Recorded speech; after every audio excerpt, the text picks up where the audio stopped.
پھٹ جائے گا، اور جب ستارے جھڑ جائیں گے، اور جب سمندر بہہ نکلیں گے، اور جب قبریں شق کر کے اکھاڑ دی جائیں گی، اس وقت ہر شخص اپنے آگے بھیجے ہوئے اور پیچھے چھوڑے ہوئے یعنی اگلے پچھلے اعمال کو معلوم کر لے گا۔ اے انسان، تجھے اپنے رب کریم سے کس چیز نے بہکایا؟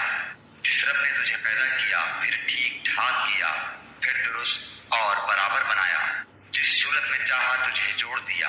ہرگز نہیں، بلکہ تم تو جزا اور سزا کے دن کو جھٹلاتے ہو۔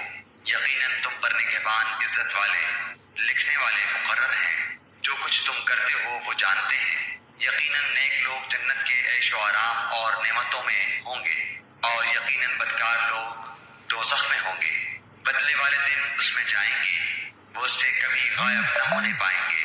تجھے کچھ خبر بھی ہے کہ بدلے کا دن کیا ہے؟ میں پھر کہتا ہوں کہ تجھے کیا معلوم کہ جزا اور سزا کا دن کیا ہے؟